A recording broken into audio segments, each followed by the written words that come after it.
Na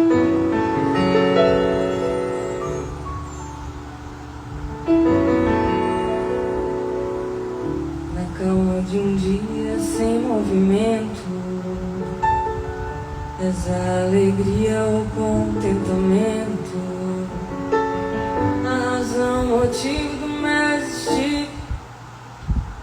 Sai, solidão, quero a ti como quero ar e água.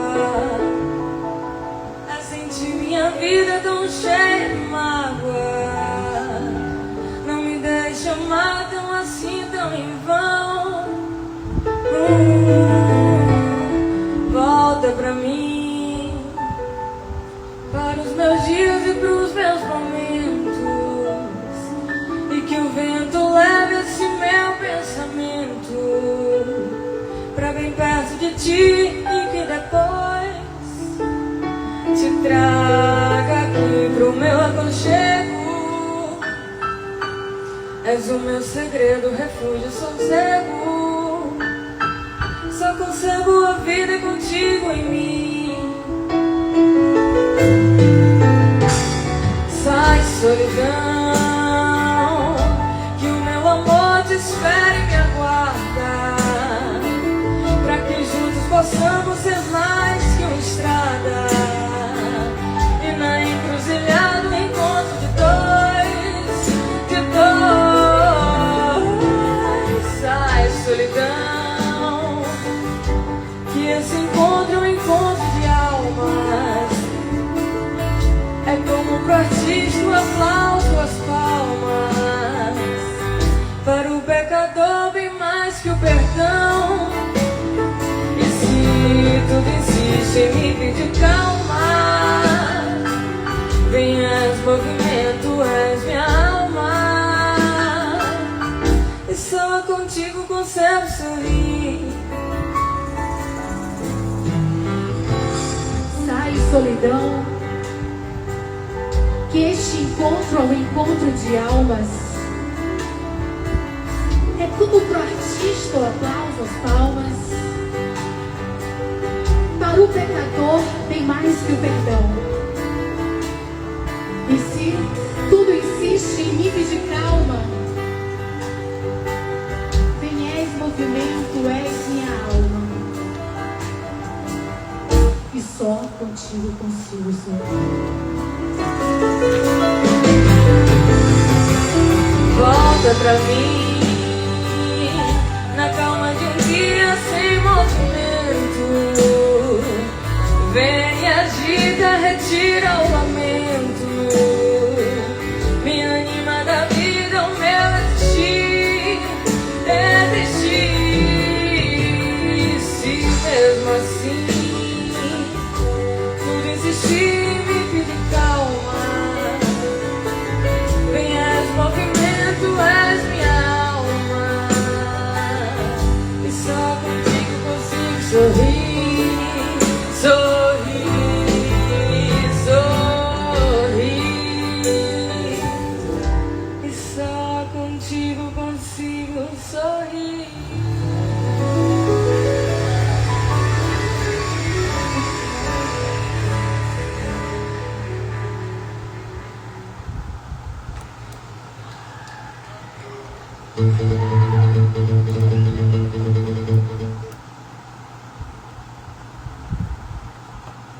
Faz muito tempo que eu venho nos currais deste comício, dando mingau de farinha para a mesma dor que me alinha ao lamaçal do hospício. E quem me cansa as canelas é que me rouba a cadeira. Eu sou quem surfa no trilho e ainda paga a passagem. Eu sou o número ímpar só para sobrar na contagem. Por outro lado, em meu corpo, há uma parte que insiste, feito um caju que apodrece, mas a castanha resiste. Eu tenho os olhos na espreita e os bolsos cheios de pedras. Eu sou quem não se conforma com a sentença ou desfeita. Eu sou quem bagunça a norma. Eu sou quem morre e não deita. Boa noite!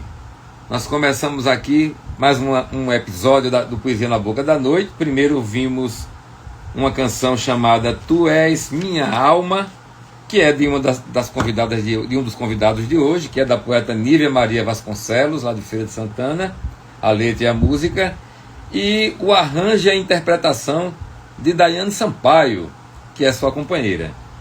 E logo em seguida eu fiz a leitura do poema Sentença, do grandioso poeta Salgado Maranhão, que, como o próprio nome indica, é lá do Maranhão, de Caxias do Maranhão, sendo mais preciso, do quilombola de Canabrava das Moças, no município de Caxias do Maranhão, e que está aqui nessa antologia do Salgado Maranhão, que é A Voz que Vem dos Poros. Então é isso, estamos aqui no Poesia na Boca da Noite, mais dois poetas dos Brasis. Hoje nós teremos as presenças, né, do Fernando Abreu do Maranhão e da Nívia Maria Vasconcelos, do Portal do Sertão, do Território e Identidade do Portal do Sertão, da cidade de Feira de Santana, a maior cidade do interior do Nordeste. É uma cidade que eu gosto muito. E são três momentos, né? Eu vou chamar primeiro a Nívia Maria Vasconcelos, aí depois eu chamo o Fernando Abreu, aí depois ficamos os três aqui. Então, antes de chamar a Nívia, eu vou fazer a leitura de um poema de sua autoria, que está no seu livro novo. O Corpo é uma Foto no Escuro. Essa obra aqui. O poema que eu escolhi é o Partida. Ninguém volta, nem um pássaro depois do voo, ou o círculo depois do giro, nenhum corpo depois da fotografia. Minhas células não voltam, como não volta a folha que, uma vez riscada, por mais que se apague, já é cheia de marcas.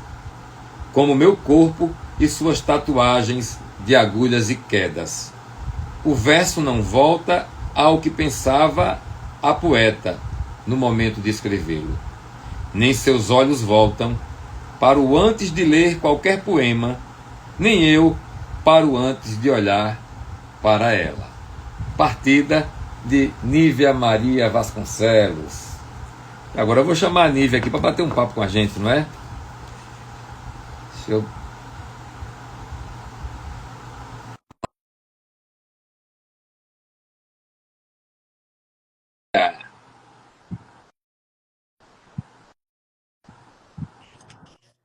Boa noite, Nívia Maria Vasconcelos. Boa noite, Aizé.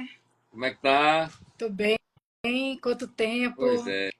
Mas olha a gente aqui, Não na é? distância, mas juntos. Pois é. Sabe uma coisa que eu lembrei? Que tinha o Poesia na Boca da Noite presencial em Salvador que você promovia. Né? E foi um dos primeiros eventos que eu participei assim em Salvador. Acho que foi eu e Alex Simões. Eu não lembro com quem você estava, eu lembro que você participou.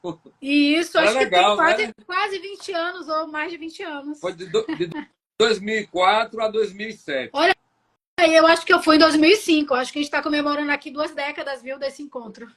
Eu tenho registro, tenho as fotos de todos os momentos, entendeu? Eu vou reparar depois. Essa ideia de voltar com poesia na boca da noite e em live, que eu nunca tinha feito live, uma lagoana chamou para fazer uma live, eu gostei, eu digo, poxa, estamos todos isolados, pandemia. Eu digo, eu vou voltar, eu vou circular com os poetas através desse artifício aqui que tanto, né, ajuda quando a gente sabe usar. Perfeito. E aqui estamos, né? Você e eu, e logo mais conosco o Fernando Abreu, poeta do Maranhão. Né? Mas antes de continuar a conversar com você, eu preciso dizer que este projeto foi contemplado nos editais da Paulo Gustavo Bahia e tem apoio financeiro do governo do estado da Bahia através da Secretaria de Cultura via Lei Paulo Gustavo, direcionada pelo Ministério da Cultura, governo federal. Paulo Gustavo Bahia, PGA-BA, foi criada para a efetivação das ações emergenciais de apoio ao setor cultural, visando cumprir a Lei Complementar número 195, de 8 de julho de 2022. Está dado o recado, mas tem um outro recado que eu quero que as pessoas tomem conhecimento mais ainda, que é da biografia da Nívia Maria Vasconcelos. A Nívia é doutora em Literatura e Cultura pela UFBA, Universidade Federal da Bahia, e atua como poeta, ficcionista, letrista, declamadora e professora. Publicou, entre outros, os livros Escondedouro do Amor, Prêmio CDE de Literatura 2008, Feira de Santana. Isso. A Paixão dos Suicidas, selo João Baldo Ribeiro, ano 2, FGM Salvador. Cãibra de Nó, Prêmio Jorge Portugal, FUNSEB 2020. E O Corpo é uma Foto no Escuro, Patuá 2023. Realiza performances poéticas e litero-musicais, atua também como crítica literária e realiza pesquisas sobre poesia brasileira contemporânea, autoria, campo literário, escrita e oralidade. Essa é a Nívia Maria Vasconcelos. Exatamente. E aí, Nívia, tudo na paz, tudo tranquilo aí em Feira de Santana? No momento, eu estou falando diretamente de Serrinha. Tá eu estou vivendo Serrinha. Eu estou vivendo certa triangulação, né? Então, minha vida está se dividindo entre Serrinha, Feira e Salvador. Coisa boa. Sempre em algum momento em alguma dessas cidades. Isso é maravilhoso, poder estar nessa caminhada, se deslocando. Né? Antes de Serrinha, sabe onde eu estava? Chique, oeste da Bahia. Que maravilha. Estava lá na UNEB e passamos quase 2 anos lá em Chique. Foi uma experiência e tanto. Fizemos grandes amigos. E a vida é isso, né? Sair por aí, colhendo experiências e fazendo amizades. O mundo foi feito para a gente andar. Com certeza. Sempre em movimento. Mas me diga, Nívia, e essa coisa da poesia em sua vida? Como é que surge? Você é filha de um cordelista, não é, Nívia? Exatamente. O Antônio da Silva. Ele é sergipano, mas se radicou em Feira de Santana. E ele começou a publicar em Feira de Santana. Foi uma coisa muito curiosa, porque assim, eu já gostava de poema e não sabia ainda que meu pai era cordelista, porque ele começa a desenvolver esse lado dele, essa vertente de escritor, depois que ele se aposenta. Então, ele passa um período muito longo da vida dele, ele é policial militar, ele chegou a trabalhar como pedreiro, ele, por exemplo, se orgulhava de falar que ajudou a construir a Fonte Nova, né? A antiga Fonte Nova, pelo menos, e tal. E assim, a gente convivia com ele, já foi segurança de supermercado, enfim, se virava. Um lutador, um brasileiro. Um brasileiro, né? Sobrevivente. Exato, e que sustentou a família com dignidade. Isso, ele se forma muito tardiamente no ensino médio, se alfabetiza também tardiamente. Só que ele tinha muitas histórias, era uma pessoa muito criativa, muito engraçado também. Então, ele capitula tudo isso quando ele consegue, né, finalmente aprender a escrever, a ler, e ele começa a fazer cordéis. E ele não só fazia, como também ele declamava esses cordéis, né? E eu, de maneira paralela, também gostava sempre muito de poemas, mas os poemas não me foram apresentados por meu pai. Isso é que é interessante. Os poemas me foram apresentados pelos compêndios escolares. Então, eu estava lá, aqueles poemas avulsos que iam pulando assim na folha, me chamavam muita atenção. E isso no primeiro momento, ainda no ensino, que agora é chamado de fundamental, né? E aí, minha memória remete muito aos 8 anos, coisa assim. E a partir daí eu não paro mais, né? De ficar perseguindo um pouco aquelas... As palavras me são muito caras. Quando eu era menor, eu tinha muitos problemas de expressão. Tanto por causa de uma timidez patológica que eu tinha. Eu era muito tímida. Então, não me expressava direito. Quanto também porque eu tinha problema na articulação das palavras mesmo. Até na escrita também. A chamada dislalia, né? Enfim, não houve uma investigação da causa dessa dislalia persistente e tal. E eu fui eu mesma procurar nas gramáticas, nos livros, nos poemas. E eu percebi que quando eu falava o poema, eu não cometia a dislalia.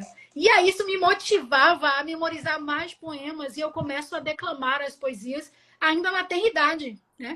Então, eu tá lá, meu pai no escritório dele trabalhando de uma forma, eu no meu canto trabalhando de outra, de repente se encontra, né, nesse processo e eu vejo ele lançando um livro no MAC, o Museu de Arte Contemporânea, o opúsculo, né, de cordel, e justamente o Museu de Arte Contemporânea, onde posteriormente eu lanço o meu primeiro livro, que é o Invisibilidade, que apesar de não ser um livro de cordel, ele é lançado em formato de cordel com uma poesia única, né?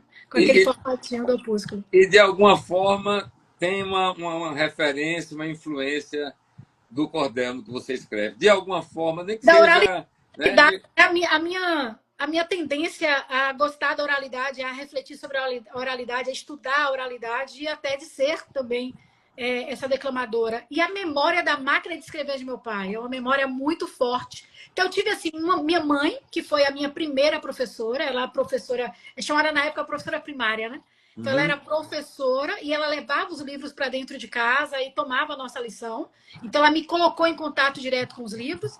E meu pai com aquela coisa de se trancar ali para escrever a máquina. Então, esses dois ambientes ali, com certeza, interferiram muito em minha formação. É, e E eu, ser leitora. e eu lembro muito bem que quando eu te conheci, quando eu tomei conhecimento da sua existência, você tinha um grupo de Declamação. declamadores, já era poeta, né? Exatamente. Tinha um grupo.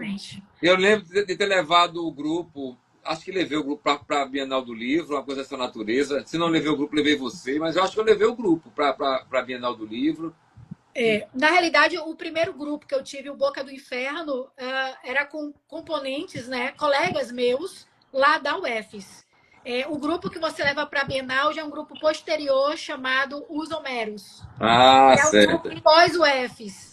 Mas é um grupo que existiu por ter existido o Boca do Inferno.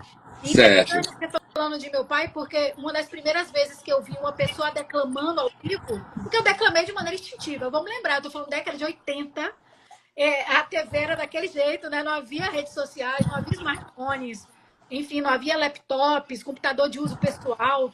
Então, assim, eu nunca tinha visto ninguém declamar poesia. Até que meu pai foi lançar um livro no MAC e o Arailton Publio, um dramaturgo feirense, também poeta e declamador, declamou. E eu achei aquilo fantástico. Eu falei, meu Deus, eu vou declamar também em público.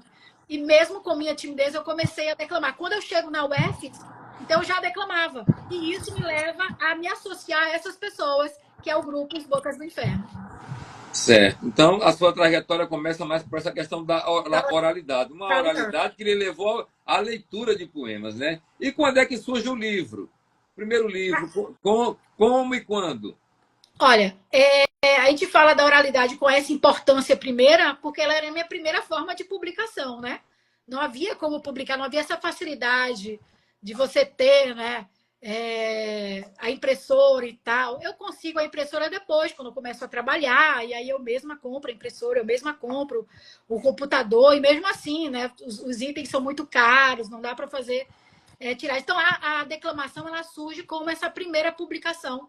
Mas eu sempre procurei, de maneira paralela também, a escrita. Essa escrita mais reativa, não é uma escrita um pouco orgânica e instintiva, que parte mesmo das sensações que nós estamos tendo, é uma escrita mais como meio de expressão. E à medida que eu vou amadurecendo a minha leitura, eu vou conhecendo formas poéticas. E aí tento fazer emulações dessas formas poéticas, né? Eu distinguiria, por exemplo, entre meu cânone particular, que foi muito importante para a minha formação enquanto poeta, o Manuel Bandeira, o Ferreira Goulart, o Carlos Drummond de Andrade, né? O João Cabral de Melo Neto, a Hilda Hilst. São pessoas que passaram por minha formação, a Ana Cristina César, a Cecília Meirelles, a Adélia Prado, então, a Eurice Fontela. Então, são nomes assim que eu lia, primeiramente, nos compêndios. Então, E os grandes poetas de Feira de Santana? Os poetas de Feira de Santana eu só venho conhecer posteriormente, quando eu entro. Você conheceu Eurice Fontela antes de conhecer Antônio Brasileiro? Com certeza. Eu conheço todos esses nomes que eu citei, acho que eu citei uns 8, né? Esses nomes eu conheço na minha adolescência, né? Durante o processo da minha adolescência. Porque faz parte de um cânone escolar, muitas vezes, né? A Eurides menos, a Hilda menos, mas o restante, sim, estava ali naqueles livros. E o resto a gente vai atrás, né? A gente começa a ir atrás. Quando a gente gosta de poesia, a gente vai atrás para conhecer mais. Mas os nomes da era, né? Antônio Brasileiro, Roberval Pereira, Rubens Pereira, eu conheço quando eu entro na universidade. Eu desconhecia completamente. Então, assim, eu já era uma pessoa que tinha, para mim, inclusive, para minha família, para os meus amigos, eu já era poeta, né? Eles já me chamavam de poeta, eu já declamava e já escrevia sem nunca ter publicado em livro, mas sempre fazendo a publicação através da oralidade, né? E quando eu entro na universidade, aí eu me deparo com esses poetas. Então, foi muito incrível para mim, porque esses poetas são poetas de carne e osso com os quais eu passo a conviver. Então, também há, posteriormente, né? A posteriori, né? Depois desse processo de conhecimento da poesia mais basilar dentro desse cânone literário mais modernista, então, os nomes que eu falei ali estão ali na primeira fase modernista, na segunda fase, na terceira, né? Aí depois que eu venho conhecer os meus contemporâneos e ver a importância disso e ver que a poesia, o Lulavo em Feira de Santana, né? Tem muito poeta em feira. Então, eu desconhecia, então eu vivia num mundo muito particular, porque eu não sei se você sabe, eu fazia o curso técnico em contabilidade. Então, isso tudo que eu estou falando para você, que eu lia livros de poema, que eu declamava poesia, era para mim mesma e para os meus familiares. Porque fora dali eu estava no curso técnico de contabilidade. Ninguém falava de poesia ou romance. Eu que era doida que ia com o Machado debaixo do braço, com o Drummond debaixo do braço. Deixa eu lhe dizer, eu preciso escutar a sua poesia agora, porque o nosso tempo, esse primeiro tempo Ótimo. nosso aqui já está indo embora, viu? Então, olha, vai escolher de qual livro? Do livro mais recente, O Corpo é uma Foto no Escuro? Como é que é? Pode ser. Do Corpo é uma Foto no Escuro. Eu tinha selecionado Partida, mas percebo que tivemos um gosto muito semelhante. Você começou com Partida. Então, eu vou para outro poema que se chama Memento. Eu gosto muito, é uma parte que eu fiz a partir de uma viagem que fiz para Lisboa, recente. E uma amiga minha falou acerca da mãe que estava com Alzheimer e tal, e isso me motivou bastante a escrever esse poema chamado Memento. E o livro fala assim: Memento, tudo se vai no esquecimento, tudo nosso tão digno de lembrança, estilhaçado.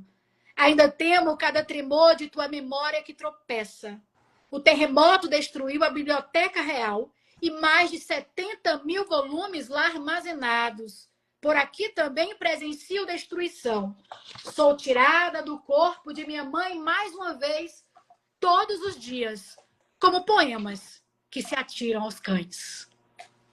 Beleza de poema. Tinha me chamado muita atenção esse poema, justamente porque a minha mãe se encontra nessa situação, né? Então, já há algum tempo, o Alzheimer tem levado ela para lugares assim, da infância, sobretudo, e o fato dela não conhecer mais os filhos. A ideia é de ser tirado do corpo. Na época, minha mãe teve um AVC e teve uma desconfiança de que ela poderia estar desenvolvendo algum quadro de demência e tal. Isso já foi refutado, os esquecimentos dela estão sob controle e não houve evolução, não houve mudança cerebral e tal. Está tudo de acordo com a idade dela, que já é um tanto avançada, né? 86 anos. Então, mas na época eu ainda estava com aquelas preocupações e me deparar com o quadro de uma amiga já vivendo um quadro avançado de Alzheimer da mãe, assim como a viagem, o terremoto, o maremoto, tudo que você olha em Lisboa, reconstruído. E aí você vai misturando essa memória do lido com a memória do vivido, com a memória do imaginário e vai construindo, né, as nossas realizações poéticas. E eu percebo também, Nívia, que dentro dessa produção vasta e variada que você tem, tanto como poeta, como ensaísta, publica prosa também, não é isso? Isso. Você desenvolve um trabalho musical. Nós iniciamos aqui com a música sua, música e letra sua, né? Com a interpretação e arranjo da Daiane Souza. Sampaio. Né? Daiane Sampaio. Deixa eu pegar aqui, estava anotado. Tá aqui. Daiane Sampaio. Isso. Que é sua companheira. Exato. Né? E uma excelente intérprete, pelo que a gente pôde ver e ouvir aqui, né? Uhum. E me diga como é que é essa coisa de você enveredar pelo cancioneiro. Na realidade, eu poderia colocar nesse cânone que eu elenquei de poetas também alguns letristas, né? Na realidade, eu considero os letristas, assim como os poetas, artistas da palavra, né? Aqueles que tratam a palavra a organizar de outra forma, a fazer delas um experimento, né? É sempre um exercício com a linguagem, um experimento com a linguagem. Então, a poesia, ela veio acompanhada também da letra do Caetano, da letra do Chico, da letra do Gil. enfim, então eu sempre também persegui outras artes, né? E uma das coisas que eu tentei muito em minha vida foi aprender a tocar um instrumento.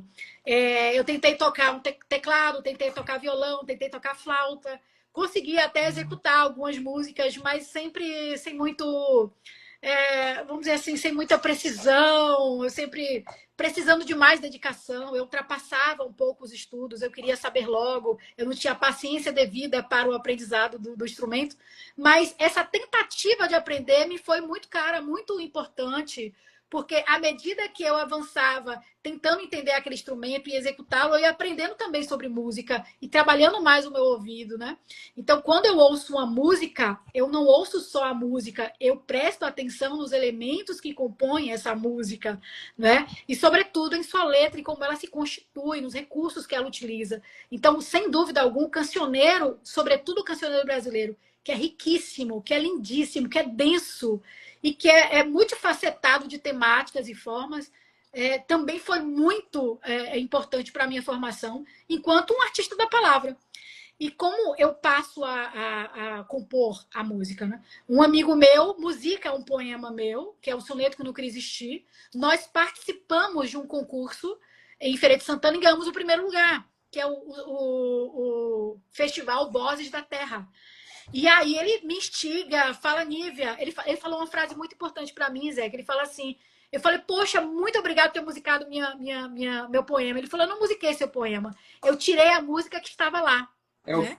o Fagner, o Raimundo Fagner, um cantor cearense, que é um exímio, excelente musicador de poemas, ele diz isso.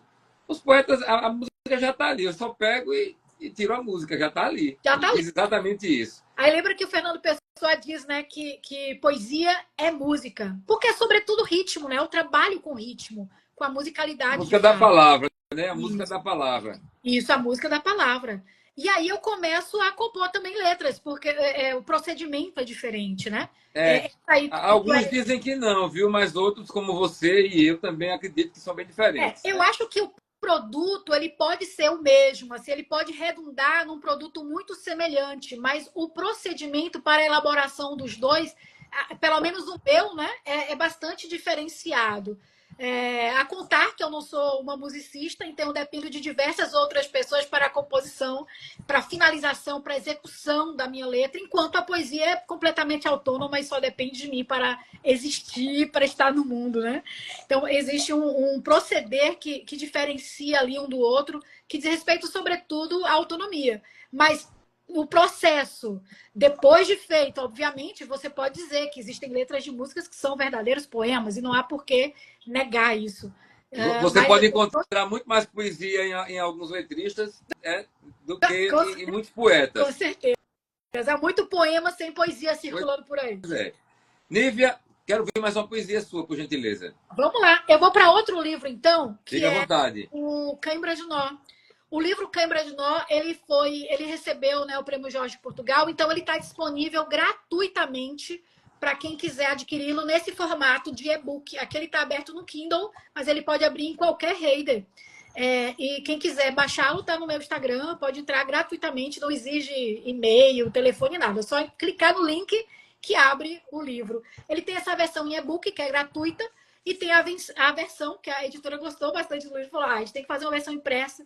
E fez uma versão impressa com recursos próprios, né? Então, o e-book foi recurso do Jorge Portugal e o impresso foi recursos próprios da editora. E o interessante é que tem uma série de ilustrações internas. É um livro feito por 11 mulheres. Ilustrações de quem? As ilustrações são de Ana Noronha, o layout é de Bruca Teixeira, a capa, o desenho da Bruca Teixeira com ilustração da Ana Noronha. Aí tem o prefácio da Kátia Borges, tem a revisão da Esmeralda Criavansola, a produção foi da Elaine Sampaio. Então, 11 mulheres meteram a mão aqui nesse livrinho para que ele saísse. Então, é um livrinho muito especial para mim. Exatamente. Bom, um time de futebol, né? Uma seleção. Uma seleção. Perfeito, perfeito.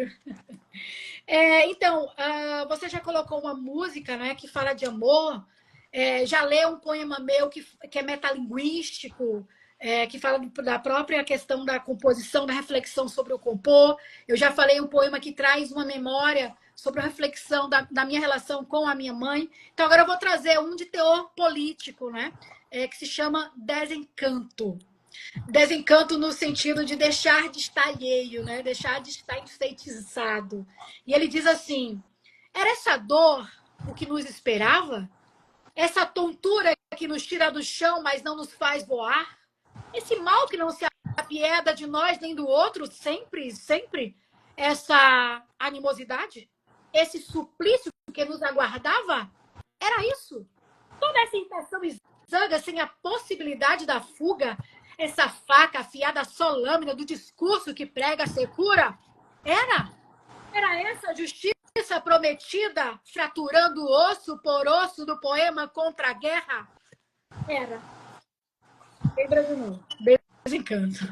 Nívia Maria Vasconcelos, poeta do Portal do Sertão, de Feira de Santana, de Serrinha, da Bahia e dos Brasis. Nívia, eu agradeço a você por esse primeiro momento. Peço licença durante uns 20 e poucos minutos e logo em seguida você volta, que agora eu vou bater um papo com o Fernando Abreu.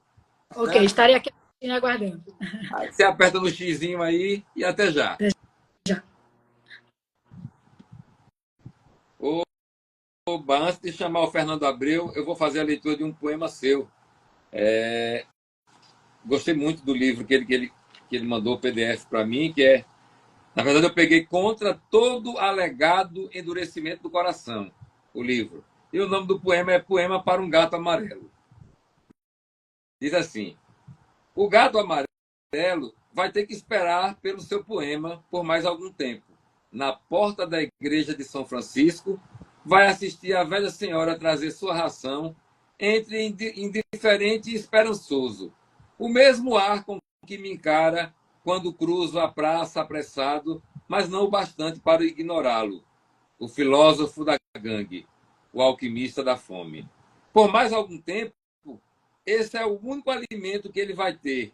Meu amigo amarelo vai esperar até que eu tenha algo mais que ideias nessa cabeça cheia de poemas, até que eu tenha mais que habilidade de arranjar as palavras para ele de um jeito que ele entenda e todo mundo entenda e que as palavras não disseram.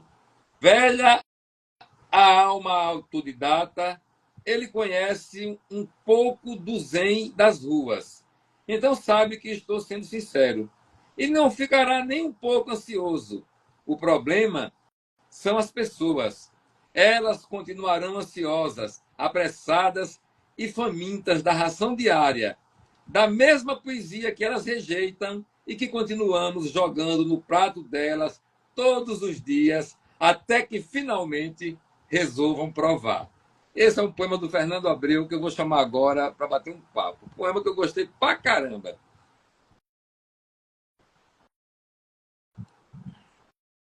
Ele já deve estar chegando aí.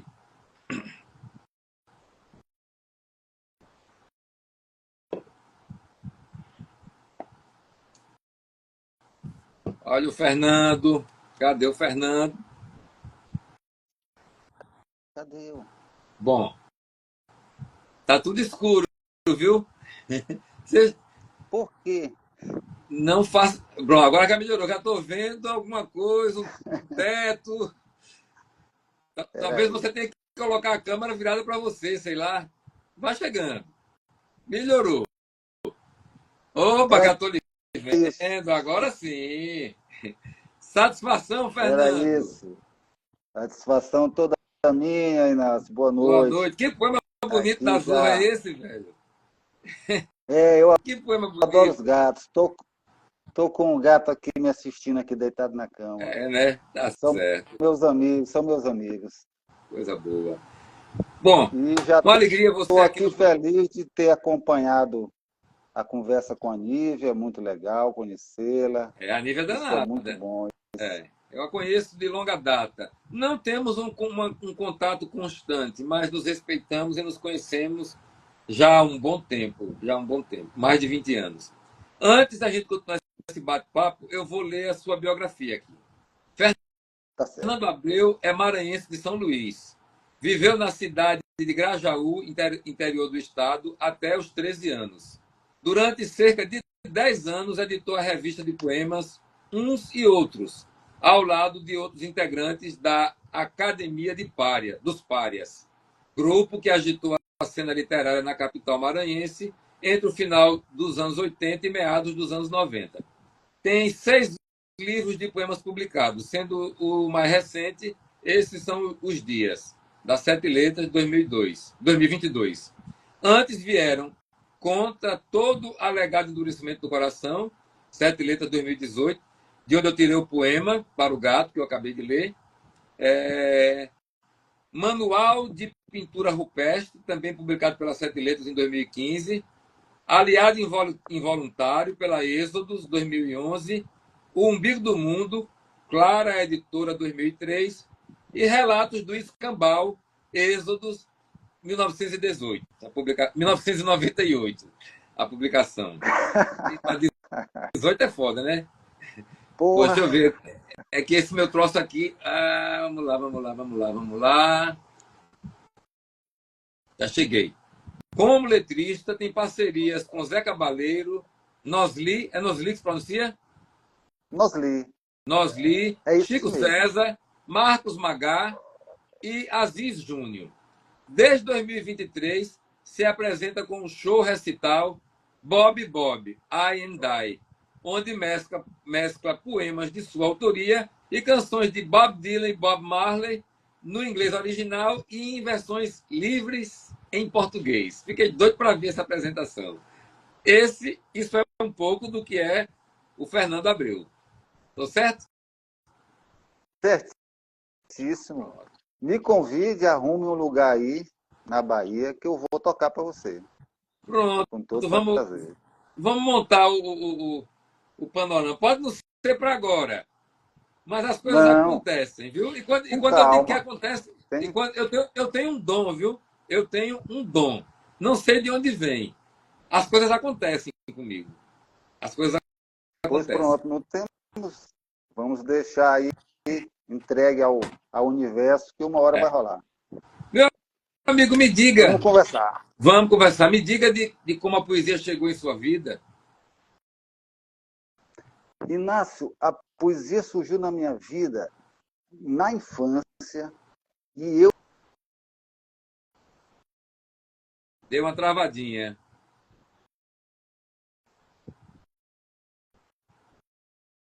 Opa! Voltou? Voltou agora, voltou. Voltou, deu uma travada. Eu me identifiquei muito com o que a Nívia falou em relação ao surgimento da poesia na infância. Eu fui um sujeito muito tímido na infância, mas de uma forma extrema. E aquilo me causava um desconforto muito grande. Além de tudo, tinha problema de fala. Eu era gago mesmo. Ainda hoje não tenho uma dicção assim tão fluente, mas eu já me atrevo, enfim, a gente aprende do que eu estou ouvindo, a sua dicção é muito boa, cara. É isso. E a Nívia também. Vocês dois estão escutando. Eu estou relaxado. Eu estou relaxado. Deixa eu ficar nervoso. Bom, e aí, o meu pai era dentista, né? Foi dentista e foi também professor de português lá no interior, lá em Grajaú, onde a gente cresceu. E tinha alguns livros, não tinha uma biblioteca assim farta, uma coisa monumental, mas tinha coisas fundamentais que ele me apresentou. Por exemplo, a poesia do Manuel Bandeira e a prosa do Graciliano Ramos. Meu conterrâneo. Teu conterrâneo, pronto. Eu cresci em Palmeiras dos Índios, rapaz. Na terra dele, exatamente. Exato. Pois então, o conhecimento dessas figuras me despertou e eu encontrava na literatura uma espécie de amparo que me dava mais segurança, me deixava mais confortável naquele mundo que me deixava muito inquieto. Né? E aí, sempre com o pai que botava a gente, tirava a gente da brincadeira de noite para fazer redação. Hora da redação, vamos embora. Aí a gente sentava a contragosto para escrever as redações e ele corrigia depois. E eu sou muito grato a isso. Então eu tive a pretensão mesmo, de me tornar um poeta desde cedo. Eu, criança, eu me considerava poeta, sem nunca ter escrito nada, mas aquela palavra poeta, aquilo tinha, aquilo tinha um fascínio para mim muito grande, e eu me achava que eu era aquilo. Para mim, todos os poetas eram pessoas muito tímidas, muito recolhidas, muito ensimesmadas e tal. E como eu era daquele jeito, bom, todo mundo, os poetas são assim, eu sou um poeta. Pronto. E Que tal. E figura! fui lendo, aí, desse jeito. A poesia me deu um lugar no mundo desde cedo. Gato, sai daqui. Me deu lugar no mundo desde cedo, dessa maneira, aceitando minha estranheza e passando a ter um certo orgulho dela. Que bonito, cara. Aí, dessa forma, sou muito grato à poesia. Aí, meu irmão, eu vim para São Luís para fazer o ensino médio, que a gente chamava de científico, né? E aí continuei, e nessas alturas eu já vim como poeta, já tinha escrito uns 2 ou 3 poemas horríveis naquela altura, mas já era minha obra em andamento, né? Você sabe que quando a gente é criança e adolescente, as coisas têm um peso monumental, né? Eu tinha uns 3 ou 4 poemas. E continuei. Aí, a lista de gratidões, ela vai alcançar uma coleçãozinha chamada Literatura Comentada, da editora Abril, que eram uns fascículos, acho que mensais, e a gente comprava, acho que para estudar, para ir para o colégio, não sei o quê. Mas aí eu fiquei conhecendo figuras fundamentais, por exemplo, Carlos Drummond de Andrade, porque eles era uma coleção muito boa, que tinha uma pegada crítica muito legal, muito bem feita, muito cuidadosa, e ele selecionava o melhor de cada poeta. Então, eu conheci o melhor de Drummond, o melhor de Bandeira, que já tinha conhecido através do meu pai, e muitas outras figuras, Jorge Amado, eram romancistas e poetas. Então, fiquei com um conhecimento, vamos dizer assim, sintético, porém importante do que cada um fazia. E continuei, aí já era um... Bom, se eu era um poeta na pré-adolescência, imagina aos 16 anos, né? Aí que a gente se acha mesmo. A bala que matou o E Lampião. continuava. Matou. Essa foi a bala. E aí, meu amigo, eu continuei nessa. Escrevia minhas coisas, lia muita poesia, tinha aquela consciência de que eu precisava ler. Essa altura você já tem uma certa autocrítica, né? Precisava ler bastante e quis. O que eu quis na infância, eu continuei querendo nessa fase. Estou falando aí de 14, 15 e tal. Continuei querendo, nunca deixei de querer. E esse querer, ele só foi se intensificando. Aí entro na universidade, entrei muito cedo, 17 anos eu passei no vestibular para o curso de Direito, e depois abandonei naturalmente, mais tarde, mas entrei para o curso de Direito. Fiquei alguns anos por lá vagando pelos corredores, e aí comecei a me aproximar da galera do curso de Comunicação. Chegou um momento que eu não tinha mais um amigo no curso de Direito, era um completo estranho, um completo um pária realmente no curso de Direito, e tinha muitos amigos já em comunicação. E já rolava muito reggae nessa época aí em São Luís? Estou chegando lá. O reggae já rolava, mas o reggae rolava na periferia. Rolava já. E com toda certeza. Aí, com essa galera de comunicação, tinha uma feira de arte chamada Comunicarte. Dessa feira, que era uma feira de várias manifestações culturais, né, artísticas e tudo, inclusive poesia, criação literária, poesia e tal. Dessa feira surgiu a ideia entre a gente, por que a gente não faz uma revista nossa? Não existia na União Universidade. O Celso estava contigo, o Celso era teu companheiro? Celso foi uma figura fundamental na minha vida, não posso deixar de falar dele. Ele é um pouco mais velho. Nessa altura aí que eu estou falando da faculdade, sim. O Celso, que a gente chama de CB, Celso Borges, já era formado, já era jornalista profissional. Mas, sem esquecer, deixa eu te contar uma coisa importantíssima que aconteceu, que foi definitiva para mim, definidora na minha condição de poeta, que foi conhecer Celso Borges. Como eu conheci Celso Borges? Além de poeta, eu queria ser pianista clássico. Você não queria nada, né, velho? Sempre o cara Arthur Moreira Lima. Tava bom. estava bom. Sempre muito modesto eu fui. Aí, a escola de música era perto da casa que eu morava, da rua que eu morava, no centro da cidade. Eu fui para lá, fiz o teste, passei. Não tinha piano naquele semestre, eu fiquei fazendo contrabaixos 4 meses. Depois passei para o piano e acharam que eu tinha talento.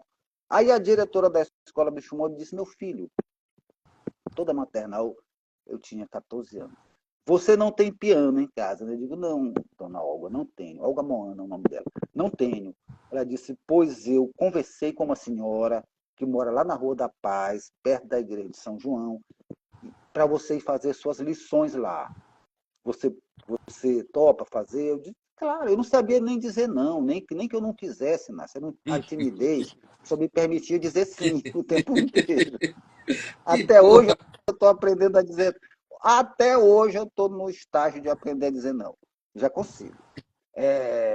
Aí eu disse: claro, eu vou. Ele disse: pois você pode ir amanhã. Aí no outro dia lá vou eu pela rua com meus caderninhos da lição de piano, fazer as escalas, né? E entro lá, me recebe uma senhora, muito branquinha, muito bonitinha, baixinha. Meu filho, pode entrar, vá ali para a sala. O piano ficava de frente, ficava num quarto que dava para a rua, né? Aí eu me sentei caladinho, fiquei fazendo minhas escalas, tocando e tal. Quando dá meio-dia, chega um cara. E aí ele passa a mão assim na minha cabeça. E aí, pequeno? Aqui em São Luís a gente chama as pessoas de pequeno, né? E aí, pequeno, como é que é? Quer ser pianista? Não sei o quê? E tudo. Aí já botou um disco de Alceu Valença para me escutar, que era Coração Bobo. Porra. E tudo. Era o Celso Borges, era o Celso Borges. Quem era esse cara? Celso Celso Borges. Rapaz, aí eu fiquei sabendo que ele também era poeta, ele estava lançando o primeiro livro dele. E eu disse na minha humildade que eu também era um poeta, né? E tudo. E ele passou a me tratar assim. Imagina, Poeta. Celso, 5 anos mais. Celso era 5, 6 anos mais velho que eu. E ele passou a me tratar como igual. Eu, um adolescente de 14 anos, cara. Imagina o impacto que isso teve na minha cabeça. Conhecer um poeta vivo e jovem. E um cara muito antenado com tudo, né? Foi o cara que muito. apresentou Chico César a Zé Cabaleiro. Né? Zé Foi o que Cabaleiro. apresentou. Quando conheceu o Zé Cabaleiro, disse: quando conheceu o Chico César, disse: eu tenho um amigo muito diferente de você, mas vocês vão se dar muito bem. Não deu outra, Foi né? exatamente assim. Foi exatamente assim. O que aconteceu comigo, o que aconteceu com o César e com o Zeca, aconteceu com dezenas de pessoas. Celso era um construtor de pontes, era um articulador, Eu conheci era o um agitador. Celso aqui na Bahia, cara. Eu conheci Conheceu? ele na cidade de Cachoeira, no Rapaz, Recôncavo. que legal, que legal. Mas escuta, Aí foi isso. escuta E aí, só só. para resumir, aí a gente criou esse grupo e Academia dos Pares. Criamos muito problema aqui com a academia, a gente gostava enfim, nós éramos os poetas marginais da década de 70 do Rio de Janeiro, escrevendo, repetindo aquele fenômeno na década de 80, que coincidiu com a abertura política, mais ou menos. Foi isso. E uma coisa que eu não quero saber mesmo. E o reggae? Já rolava? O som? Né? Sim.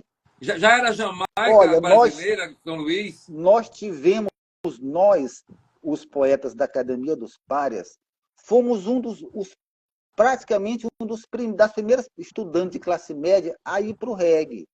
Porque o reggae já existia desde os anos 70, mas totalmente restrito à periferia. Classe média não ia para reggae. Nós estamos entre os primeiros a fazer isso. Não estou reivindicando a condição de primazia, mas nós estamos nesse processo aí. Os párias, como a gente passou a ficar conhecido, até hoje me chamam de pária, com muito orgulho, que nós éramos da Academia dos Párias, foram os caras que iam para o reggae toda sexta-feira, eles iam para o Espaço Aberto, sem dinheiro e de carona, que era o principal clube de reggae da cidade, ficava aqui no bairro do São Francisco, já fechou há muito tempo. E a gente ia e curtia aquilo, e depois um dos nossos integrantes, que é o Ademar Danilo, está na jogada até hoje, criou o primeiro programa radiofônico de reggae de São Luís, do Maranhão. Então, a história dos párias, da Academia dos Párias, se confunde um pouco, se mistura um pouco com essa ascensão do reggae de forma mais ampla, ou seja, via classe média, essas coisas todas. Saiu daquele, né, daquela invisibilidade. E a gente ia com muito respeito, com um senso de participação, não de invasão, mas de reverenciar. A gente amava a reggae, até hoje eu amo o reggae, ouço diariamente. Reggae é Eu um alimento. desde que descobri a tribo de Jah, em Tribo de Jah 1999, surgiu por nesse aí, período. cara, direto, eu adoro tribo de Jah. Já tive momentos maravilhosos no Morro de São Paulo, nas viagens que faço com tribo de Jah. Vou para academia Grande escutar Badum. tribo de Jah, cara. Entendeu? Fauzi Beidon, né? Exatamente. Isso Exatamente. Faz Badum. A gente está nessa mistureba toda aí, da ascensão do reggae, da explosão é porque eu toda. vejo A isso gente muito no Zé participou. Cabaleiro, e me parece que você é da geração do Zé Cabaleiro, talvez um pouco mais novo, né? Sim, Mais não, da da mesma mesma geração. geração, né? Da mesma geração. Mas Só que a escuta gente fez só, escuta faculdade, ele só. ficou pouco tempo. Eu preciso agora de ouvir pelo menos uns 2 poemas seus. É só se for agora. Não tem carnaval triste, como se diz. Escolha aí. Inácio, eu vou escolher. Eu não estou com meus livros todos, porque tiragem pequena a gente acaba ficando sem livro. Mas estou com 3 livros aqui, e você já leu o do Gato, que eu gosto muito. Eu vou, É sensacional o poema do gato. eu Cara. Tu é vou ler doido. Que uma. porra é essa, velho? Eu Quando eu fui acho que eu lendo, fiz. eu fui lendo. Quando eu bati no gato, eu parei. De pronto, o resto eu leio depois. É esse daqui. Acabou. Valeu. Faz justiça à minha amizade pelos gatos. Somos muito amigos, todos os gatos. Então, vou ler um poema aqui do mesmo livro, que tem um poema do gato, mas esse se chama A Margem Acima. E você tem Vamos mais de um lá. exemplar desse livro? Desse aqui Sim. eu tenho só esse que está autografado para minha mulher, Não, que fica é uma quieto, tudo bem. situação. Esse tem que deixar aqui. Quieto. Vamos Mas lá. vamos ao poema. Bora. Ali estava eu de volta, desistindo de desistir da poesia, diante de novas possibilidades de vida no poema. Eram possibilidades modestas, mas eram minhas.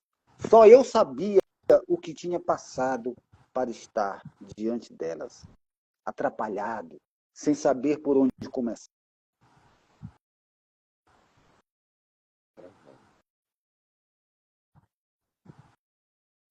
Podia levar um tiro, polindo minhas armas novamente, sem saber se estavam carregadas. Mas eu estava subindo de novo e sabia que nada daria errado enquanto estivesse subindo, mantendo o ritmo, sem pressa, mas indo, livre do medo de ser um retardatário na corrida para o futuro da arte, livre do medo do futuro, com ou sem arte, livre do meu sonho de infância, que me embalou, aprisionou, silenciou, mastigou e cuspiu fora séculos depois, vivo, pronto para a revelação e a magia. É isso aí. Belo poema, poeta. Poeta. Obrigado, meu irmão. Pegue, É isso. pegue mais um de um outro livro, por gentileza. Segue mais um? De outro livro. Vamos lá. Vamos para um diferente agora. Esse livro aqui chama-se Aliado Involuntário. Esse eu tenho vários. É um livro um tanto estranho na minha escrita, porque ele vai por vários caminhos. O que aconteceu? Ele é o meu terceiro livro. Depois que eu publiquei o segundo, eu caí num silêncio de 7 anos, porque eu esgotei a poesia do insight poético, aquele poema pá, que já vem. Quando eu publiquei o segundo, eu sabia que, bom, isso aqui acabou. O que vem ainda eu não sei. Aí eu passei 7 anos, testava, não, tal, e começou a surgir. Aí quando surgiu, veio, que eu chamo de a abertura dos portos, né? Veio uma enxurrada. E resultou nesse livro aqui. Que é um livro que eu não sei se ele se repetiria mais em termos de linguagem, mas eu tenho um imenso carinho por esse livro. Leio coisas, às vezes, porra, eu fui capaz de fazer isso. acho que tem coisas que eu acho admiráveis e muito diferente do que eu faço. Então, é um livro que para mim tem uma importância muito grande. Eu vou escolher um poema aqui meio a esmo e vou ler para você, Por vou ler favor, para nós, para todos nós. quem tá nos acompanhando. Eu, com meus próprios pés de barro, eu, com meus próprios pés de barro, cruzava então os continentes assombrados. Inclemente ao clamor dos elementos, colhia flores para os meus heróis avaros, meus iguais que dormiam sob a chuva, e nas copas das árvores que eu vergava. Benditos frutos entre sementes vegetando, ásperos, como a voz que os embalava. Eu, com meus próprios pés de barro, devastava as antigas tribos insulares, devorando raízes e mitos sagrados, congelando e tatuando a alma dos bravos e dos sábios em moedas de ouro roubadas, para forjar um país de amotinados. Esse sonho era minha febre, e eu soprava como um deus exasperado sobre os vivos, o sopro que a mim mesmo eu recusava. Quem sustentava essa Babel nos ares? O que impedia a queda anunciada? Que verbo encarniçado em sua navalha regia esse escarcéu que me exilava no centro de um império incalabro? Se eu era o Colombo dessas águas, o assaz de tanta glória me humilhava. Triste pavão sobre um andar de bronze, por meus sequazes carregado em triunfo, com meus próprios pobres pés de barro. Viva os pés de barros do poeta Viva os pés de Fernando barro. Abreu. Beleza de poema, meu irmão. Beleza. Pois é, eu não repetiria mais um poema como esse. Ele pertence a uma época. Ele tem um ritmo, Mas né? Um ritmo é grandiloquente, muito, vai, entendeu? muito, muito. É meio exaltado, né? É. Exato. Sim, mas eu gosto desse tom exaltado, como eu chamei de grandiloquente, até bíblico. Ó, Sim, vai lá, sim. né? Tem uma influência bíblica, sim. Exatamente. Acho que via o Walt Whitman, que eu li muito Walt Whitman, e o Walt Whitman tinha o verso da Maravilhoso. Eu até Bíblia, então gaguejo talvez para tenha falar de sido. Walt Whitman. Mas se Maravilhoso. você gagueja, imagina eu. Que bênção, cara, lhe conhecer, rapaz. Coisa boa. Tô gostando demais desse nosso papo. E ao lado da Eu Nívia também. Natália, né? Perdão, da Nívia Pois Maria é. Vasconcelos. Lembrei da Nívia Natália, que é uma outra grande poeta daqui da Bahia. Mas nós estamos com a maravilhosa Nívia Maria Vasconcelos, né? Uma mulher. Estamos em ótima companhia. Exato. Ó, para fechar esse nosso momento aqui, de uma forma bem sucinta, eu gostaria que você dissesse como é que se deu essa coisa do letrista, música, e ao lado de Zé Tá, Cabaleiro, ao lado de Chico César, como é que se deu isso? Eu vi umas tá. músicas suas com o Zé Cabaleiro que achei do caraca, velho. Rapidamente, eu toco violão desde cedo, desde criança, sempre me interessei por música popular, não tenho essa hierarquização assim de que o poema é mais importante do que a letra de música. Eu acho que a música popular brasileira é um suporte da maior importância para a poesia. Claro que é um tipo de poesia específica, mas isso não significa que seja maior ou que seja menor. E eu andei fazendo algumas coisas, sempre faço, eu não me considero um letrista no sentido de ter um trabalho mais sistemático. Mas, de vez em quando, acontece, até, por exemplo, ou de eu escrever uma letra para alguém que me pede, com a intenção de que aquilo seja uma letra de música, ou então alguém, geralmente o Zeca, pega um poema meu e lê, e ouve a música ali, né? Como vocês estavam conversando. Ouve uma música.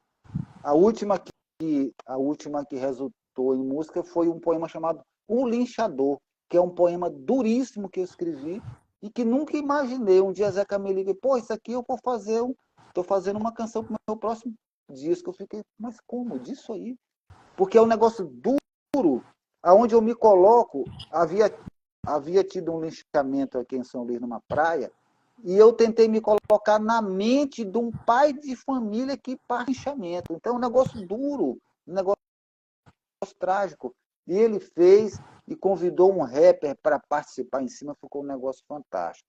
Então eu fico muito feliz de, por exemplo, dirigindo para o trabalho no meu carro e ouvir minha música sendo cantada.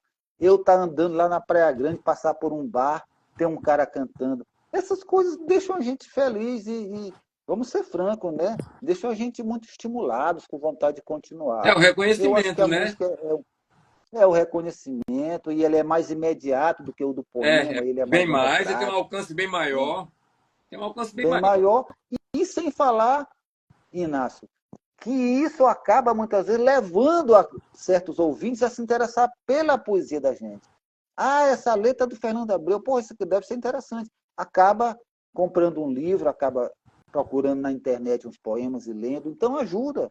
As coisas se complementam. Eu não vejo não tem nenhuma dificuldade conceitual com essa questão. Para mim é uma felicidade. Olha só, vamos chamar a Nívia Maria Vasconcelos para continuar esse bate-papo nos três. Mas antes eu quero Vamos mencionar lá. aqui as pessoas que estão aqui conosco. A Maria Alves, que é uma escritora. A Camille Poeta, que é a Camille Barros, que esteve conosco aqui antes de ontem, lá do Goiás, uma poeta maravilhosa. A Adriana Gama de Araújo, que é uma poeta maranhense, que já esteve no Poesia Minha na Noite da amiga Poesia. É, querida, boa poeta, esteve conosco. A amiga Alba dele, excelente Sampaio, da poeta. Casa Amarela, lá na cidade de Brejões e de Salvador, que tem um espaço lindo na cidade de Brejões, no Vale do Jiquiriçá. Ela é artista plástica e junta poetas e artistas. Vamos comemorar um ano aí, Alba, no próximo mês, viu? Em Brejões, na sua belíssima Casa Amarela. Quem mais está aqui? A Mônica Silva, o Vicente Formigli, deve ser. Formigli deve ser italiano, deve ser Formigli. Minha mulher é Soglia e eu falo Sólia. Então deve ser Vicente Formigli. Marcela Giannini, poeta do Rio de Janeiro, muito querida, minha amiga querida. Em outubro estaremos juntos lá no Rio. Um abraço para o Sadi Bianchi, pessoal da editora Zamba, a Janete dos Santos, que é do Brejo do Cruz, cidade do Zé Ramalho, na Brejo Paraíba, do que está conosco. Essa Cruz, menina é salve danada. Zé. É. Janete dos Santos, uma mulher maravilhosa. Conheci uma mocinha e já hoje é uma mulher de atitude, buscando cada vez mais conhecimento, estudando. Jogue duro, Maravilha. Janete. Aí tem a Cristiane, tem o. Está escrito Darla, é um cidadão. Bem-vindo, Darla. O Frank, a Leonice, a Cileida Galdês, a Carliene Porto, a Leonice Oliveira, o Marcos Borgon, que é um contista de Salvador, meu conhecido. Quem mais? O Alain Moraes, a Beth, a Maria de Fátima, enfim, um monte de gente. Eu não vou poder dizer o nome de todo mundo, não. Agradeço demais a Bom presença de todos e sinal. que continuem conosco. Que agora vai entrar em cena novamente a Nívia Maria Vasconcelos. Vou chamá-la. Tá chegando aí. Olá, Nívia. Oi, oi de volta. Apresento Nívia. você ao Fernando. Fernando, Nívia, fique à vontade. Fernando, percebi que nós somos irmãos gêmeos separados na maternidade. Pois é, separados ao nascer. E o Inácio conseguiu juntar a gente novamente. Quantas coincidências em nossa trajetória, né? Só que eu não Verdade. aprendi a tocar violão. Eu te Ô, ensino. Nívia, de cara eu já vou pedindo a você para que faça uma pergunta ao Fernando. Bom, Nada complicado. Fernando, não, nada complicado. Eu sou teu e tenho consideração pro seu irmão. Fernando, eu li, né, quando o Inácio disse que eu ia fazer a live contigo, eu fui atrás de músicas suas, de poemas seus. Eu achei um poema fabuloso chamado A Loucura Mostra as Unhas. É fenomenal, adorei, estou memorizando já. É um poema desse aqui. hiper. É desse aí? Olha, eu achei avulso na internet, no site do Antônio Miranda. Meu querido amigo. Antônio E Miranda. assim, e percebi de fato, né, que seus poemas têm um ritmo bastante marcado, denso, que intensifica a própria expressividade. E esse poema em especial, Loucura Mostra as Unhas, ele tem também uma denúncia, né, através de alegorias, de metáforas muito contundentes.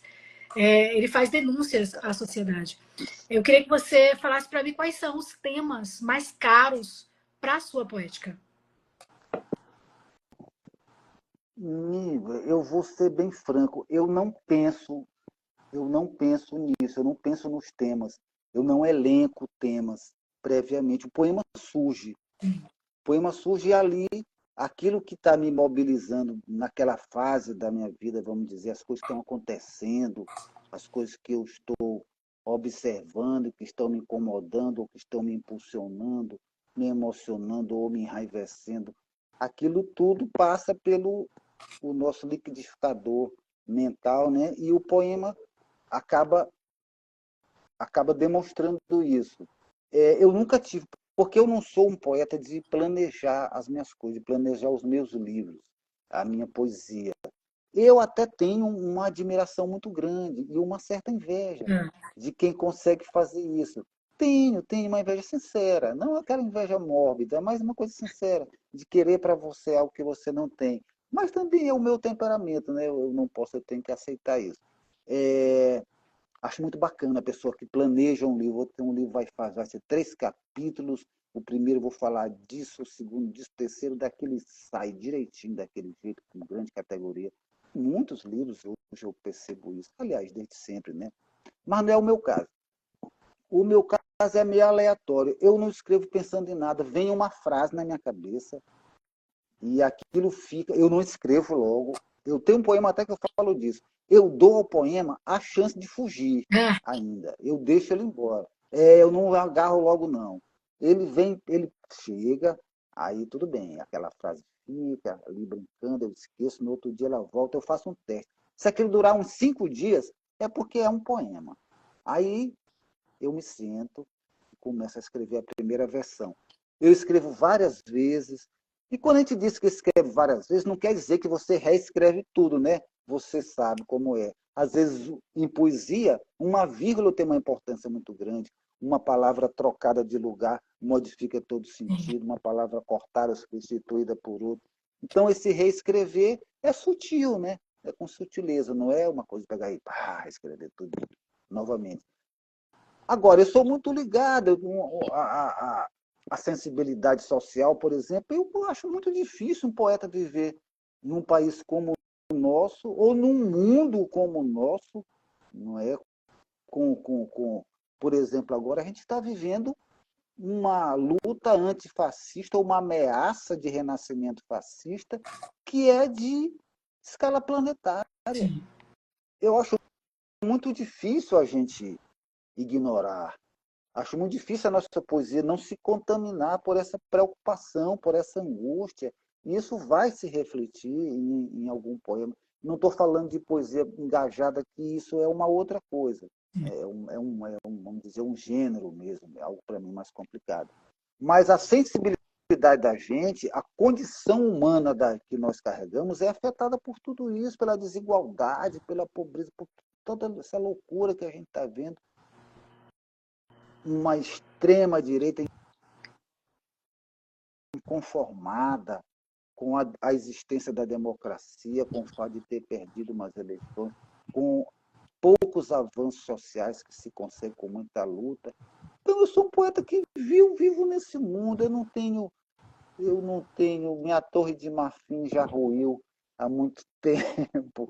Então eu vivo nesse mundo mesmo, nessa confusão toda, tento manter o equilíbrio e a poesia me ajuda.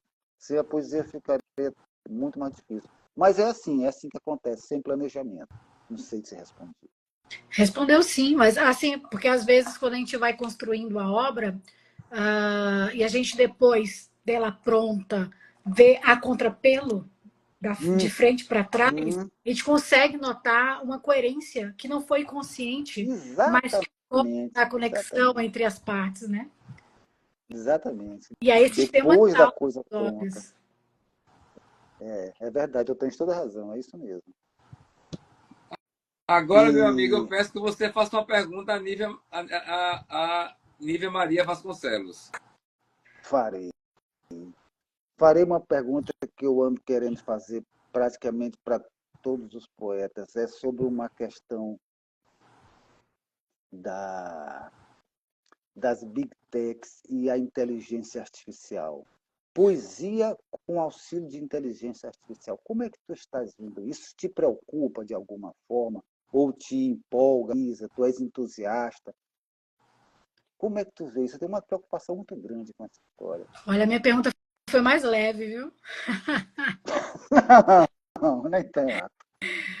Olha, eu tento não ser uma pessoa que vai lutar para a conservação, uma manutenção de um código hegemônico, poético, inalterável, né? Correto. Então, já fui aquela que tive críticas, né? Tentando, de alguma forma, penetrar nesse campo literário, criticando aqueles que lá já estavam, né? Fazendo todo aquele processo de, como o Pierre Bourdieu fala, né? Os agentes ali em busca de determinados espaços. Eu lembro muito do Humberto Eco falando também acerca de como nós podemos reagir ou de como nós podemos aderir. Eu não quero nem aderir a essa inteligência artificial de maneira irrefletida, apenas seguindo o fluxo, mas também não quero me negar à existência dessa inteligência artificial. Eu penso, até o momento, no que eu conheço da inteligência artificial e até o ponto do que eu já utilizei, inclusive, dessa inteligência para testar até os seus limites, até onde ela pode ir, o que ela pode fazer. Eu percebo que ela, até o momento, é uma péssima poeta, né? E tanto como leitora de poesia, como capacidade de perceber a musicalidade da poesia, como capacidade de criar as metáforas, né? Sabe, a metáfora não é só um recurso de linguagem, a metáfora é muito mais que isso, né? Ela aumenta o poder de universalização e de afeto do fazer poético, né? Eu diria que a metáfora é um caminho para a construção realmente da poesia. Então, acho que a inteligência artificial ela vai ter muito mais facilidade com a materialidade do poema, mas ela não tem a capacidade, pelo menos ainda, né, de alcançar a poesia. E aí eu falo no sentido, pegando ali Otávio Paz do Arque a Lira, pegando Antônio Cândido, análise do poema, né? Dentro dessa diferenciação entre o poema como sendo a técnica, a construção. Por exemplo, eu pego esse seu poema, né, A Loucura Mostra as Unhas, e vejo, são quartetos, né, são 4 estrofes em quartetos, ele tem uma rima marcada, ele tem um ritmo específico, bem estabelecido. Eu acho que a inteligência artificial ela é capaz de absorver esse estilo do Fernando Abreu e reproduzir esse estilo do Fernando Abreu. Então, a parte técnica, a parte que a gente aprende nos manuais de poesia, mas seguir manuais de poesia não garante a existência do poeta. E aí nós partimos para a parte abstrata da construção poética que diz respeito à poesia propriamente dita, né? Que aí depende de vários outros elementos inescapáveis. Não, a gente mesmo não consegue. Do sensível mesmo. No território do sensível, que a inteligência artificial não alcança. Óbvio, eu já li, eu gosto muito também de ler sobre astrofísica, sobre avanços científicos, tecnológicos, James Webb. Esse livro meu mesmo, que o Zé mostrou no início, Roupa é uma Foto no Escuro, fala do James Webb, fala do dinossauro, fala de descobertas científicas. Então, eu não estou avessa ao avanço. Oi? Sim. Eu não quero ler o quanto antes teu livro. Entende? Eu não quero ser uma pessoa completamente reativa. Eu acho, concordo contigo. Mas eu acho que não se deve substituir o humano, né? O humano. Eu acho que todos esses elementos eles devem existir enquanto meios, enquanto ferramentas, e nunca enquanto algo que venha a nos substituir. E aí entra questões que envolvem ética e entram questões que envolvem uma série de reaprender a lidar, né? O futuro vai nos mostrar outras formas ali de fazer poesia, vai nos mostrar outras formas de executar a arte, e eu acho que uma dessas formas vai envolver a inteligência artificial. E eu espero que ela exista enquanto ferramenta, enquanto meio e nunca enquanto fim. Acho que é por aí. Exatamente, pronto. Gostei muito. Meus amados, uma resposta tranquilizadora. Oi? Meus amados, eu vou pedir a cada um de vocês que separe, eu já havia conversado com vocês antes, que cada um pegasse um poema de um poeta ou de uma poeta referencial e que lesse para a gente. Eu peço a Nívia Maria Vasconcelos, que comece, por gentileza. Eu trouxe Hilda Hilst, né, que é uma poeta que eu trabalho também no meu Opa. mestrado. A mesma É uma poeta que a Camille Barros trouxe antes de ontem. É uma poeta extremamente importante para mim. Eu costumo falar que quando eu comecei a estudar a Hilda só tinha mato, né? Porque ela ainda era publicada por editora meio artesanal, que depois que vem... Ah, aí, ó, tem a obra completa. Eu tenho Claro. aqui tudo, né? Tudo que saiu da Hilda, eu tenho absolutamente. E estou escrevendo, né? Eu estou transformando o meu mestrado num livro teórico sobre a Hilda, e eu parto do pressuposto que a Hilda Hilst ia falar de todo e qualquer tema, Deus, morte e amor. Ela está, na realidade, falando do poema, né? Do poeta. Eu parto do pressuposto que toda obra dela é uma obra em si metalinguística, e é essa a minha tese, isso é o que eu defendo, né? E o nome é justamente a questão do caráter soteriológico da poesia. E nós estamos vivendo, o próprio Fernando falou, essa época, né, desse recrudescimento, dessa volta de um fascismo, dessa releitura torta da história, desse negacionismo absurdo. E a Hilda, neste livro da década de 70, inclusive ela era publicada no Estado de São Paulo, quando a censura vinha, o Estado de São Paulo publicava um poema da Hilda ao lado de um poema de Camões. E a Hilda tem um poema chamado Poema aos Homens do Nosso Tempo, que fala justamente sobre a importância do poeta. E aí Foi o pego mesmo poema que a o mesmo? Camille leu. Mas eu pego Poemas ao Tempo número 16. Será que ela pegou o mesmo número? São 17 poemas. Diz aí, Eu pego o número Camille, foi o 16, Camille, que você pegou ontem. Se for, nós não tem problema, não tem problema. Eu só quero saber, Camille está com a gente. Qual foi, Camille, que você leu ontem? Diz aí. Que é um dos meus livros preferidos da Hilda Hilst. Memória no Oficial da Paixão. É assim, um seminal. É um livro que... Não, foi o 6. Foi 10 à frente. Diz a página aí, Lívia. É página 125 desse livro aqui da editora Globo. Ah, sim, não. Não corresponde ao meu, não, Não, o seu tem vários livros juntos. É a obra, a poesia reunida. É uma obra reunida. Aqui é cada livro em separado. Mas assim, então ela fala assim: enquanto faço verso, tudo é certo vives. Trabalha sua riqueza, eu trabalho sangue. Dirás que sangue é não teres o teu ouro? E o poeta diz: compra o teu tempo, contempla o teu viver que corre. É outro amarelo que te falo. Enquanto faço verso, tu que não me leis, sorris. Se no meu verso ardente alguém te fala, o ser poeta te sabe ornamento, desconversas. Meu precioso tempo não pode ser perdido com poetas. Irmão do meu momento, quando eu morrer, uma coisa infinita também morre. É difícil dizê-lo. Morre o amor de um poeta. Isso é tanto que teu ouro não compra. É tão raro que o mínimo pedaço de tão vasto não cabe no meu canto. Hilda Hilst, grande poeta de São Paulo e do Brasil. Maravilha. Lembrando a poesia, a literatura como um todo, como diria Antônio Cândido, enquanto um direito fundamental, né? O direito à humanização, porque através da literatura conseguimos um grau de abstração, desenvolver o grau de empatia, ter a experiência estética necessária para sermos seres humanos melhores, né? Então, colocar a literatura como um direito básico fundamental. Não ter que escolher entre comer e ter literatura, né? Ter ambos ali como arte, né? A arte em geral ou a literatura em particular. A gente não quer só comida, né? Comida, diversão e arte, com certeza. A Camille, que esteve conosco antes de ontem aqui, e o João Guimarães, e o João Gilberto Guimarães lá do Juazeiro, são poetas muito interessantes que acho que vocês deveriam procurar dialogar. A Nívia Maria, a Camille é uma poeta potente, viu? Potente. Lá, Camille Barros, lá de Goiás. Ela esteve conosco antes de ontem. É uma mulher muito interessante.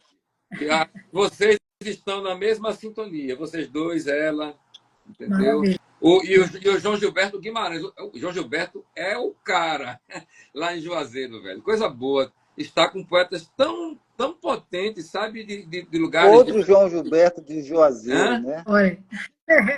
Outro João Segundo João Gilberto. Na Gilberto de verdade, Juazeiro. ele é o terceiro. O segundo, que a avó É o dele, a terceiro. avó dele era a madrinha de João Gilberto. E o João Gilberto pediu que quando ela tivesse um filho, colocasse o nome dele. Aí quando ela teve, colocou o nome de Olha, João Gilberto Filho. Aí o João Gilberto, nesse nosso amigo, é o João Gilberto sobrinho, João Gilberto Guimarães sobrinho, entendeu? Que tem o que Guimarães. Não maravilha. bastasse ser João Gilberto, ainda tem essa possibilidade de fazer um gancho com Guimarães. Eu digo, Olha cara, com um só, nome eu desse, atirei pô, no que vi e acertei no que não vi. Muita responsabilidade. tu é Muito. doido, ainda bem que eu sou Zé Isso, Inácio. meu Deus do céu. Ei, agora uma coisa. Agora eu vou querer que vocês, cada um separe aí 3 poemas, digam os poemas, sem muita explicação, que agora é a hora do verso se sustentar. É revezando, é um Mas eu ping-pong. não vou ler o meu poeta que eu trouxe? Como? Ah, Ela leu desculpa, vai ler do Wilson. poema. Vai sim, desculpa. Eu, Eu eu separei acelerei, eu aqui. acelerei. Desculpa aí que eu tô Assim, meio. tranquilo, tranquilo. Posso ler então, né? Claro.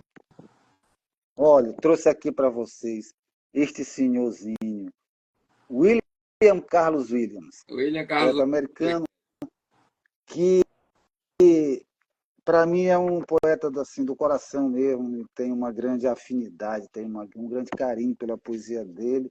E foi um cara, ele era um médico, um cara que vivia numa cidade interiorana depois de ter estudado na Europa e tudo.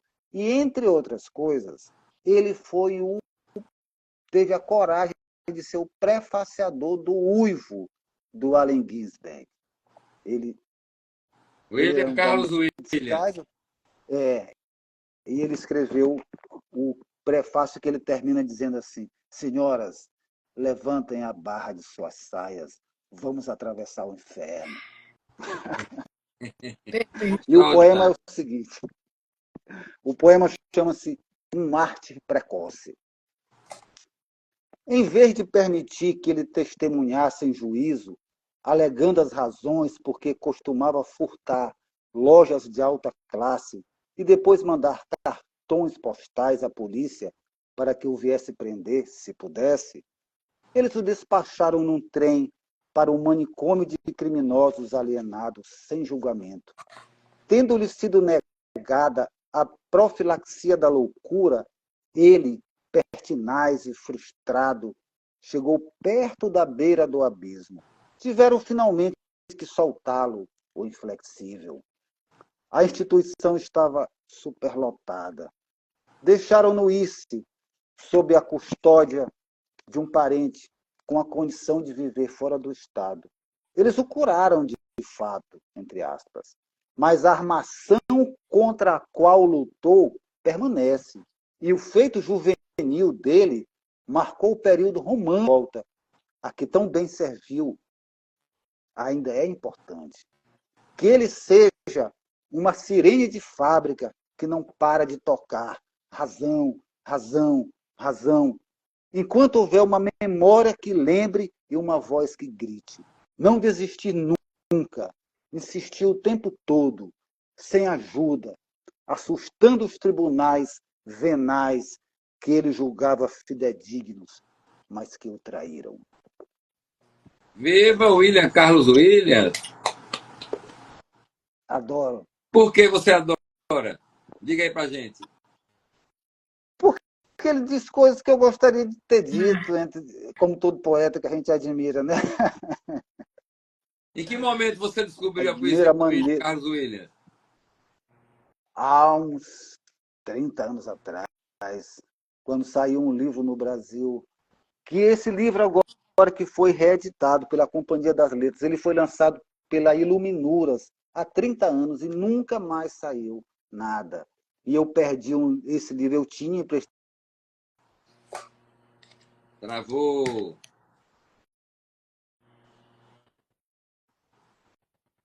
Voltou, travou.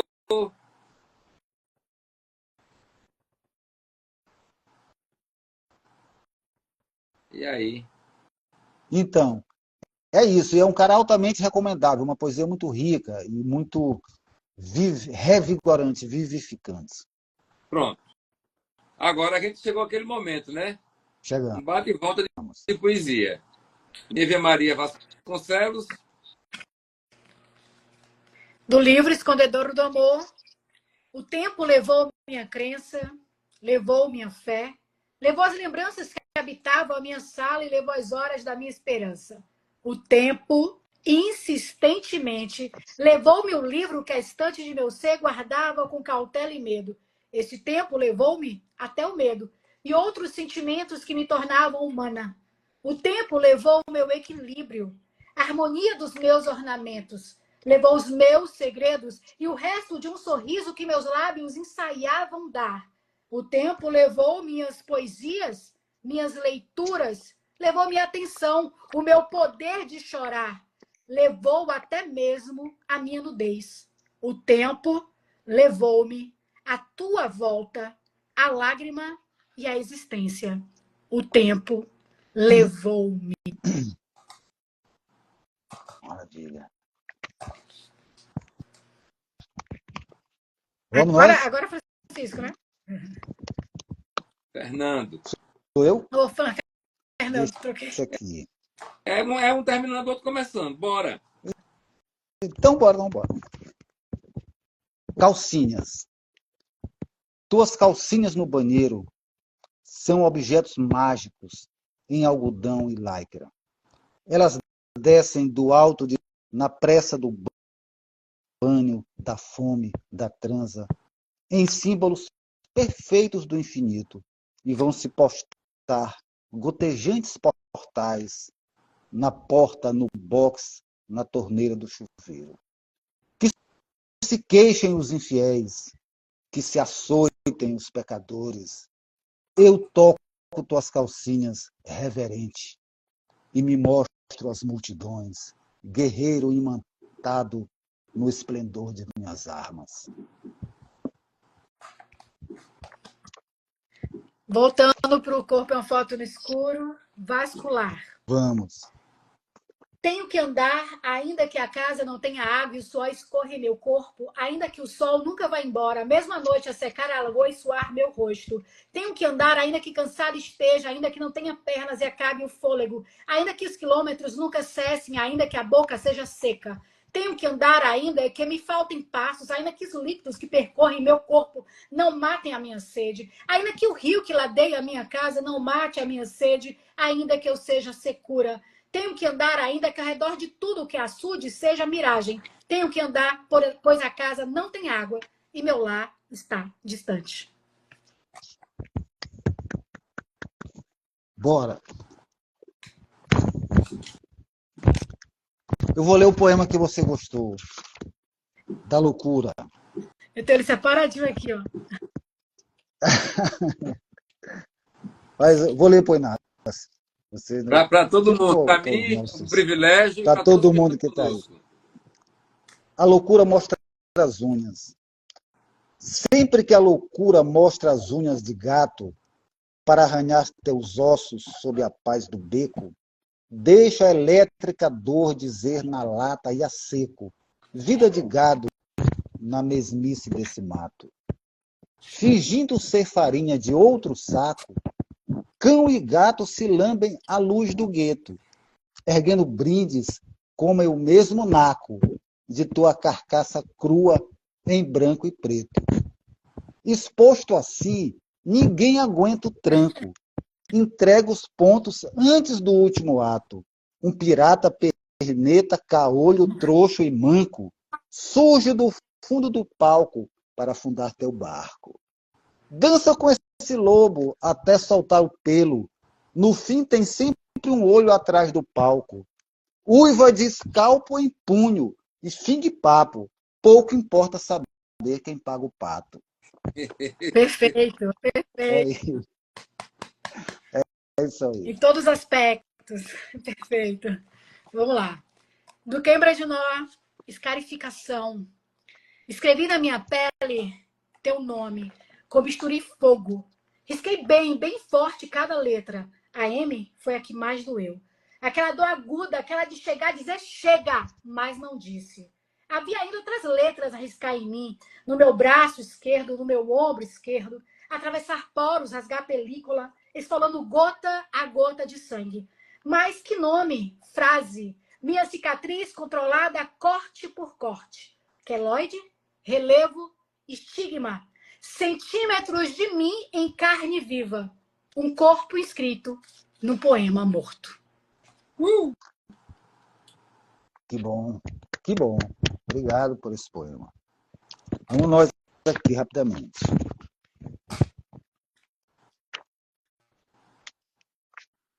Eu tenho um poema para os gatos, mas eu também tenho um poema para uma cachorrinha que eu tinha que morreu, infelizmente.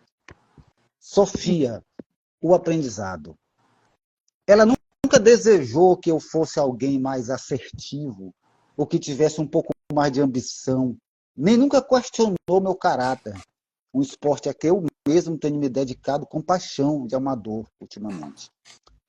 Tudo que aquela dama faz é me encarar com aquele par de olhos cor de mel e carvão, com tal grau de compreensão que preenche o vazio de qualquer palavra entre nós, embora eu me encarregue de garantir que sempre haja palavras o suficiente para os dois.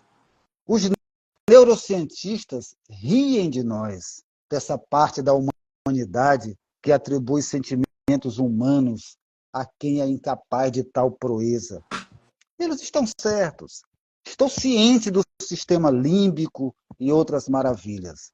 Mas nem por isso eles são menos risíveis, estabelecendo prazos de validade para as licenças poéticas que nos protegem da loucura definitiva.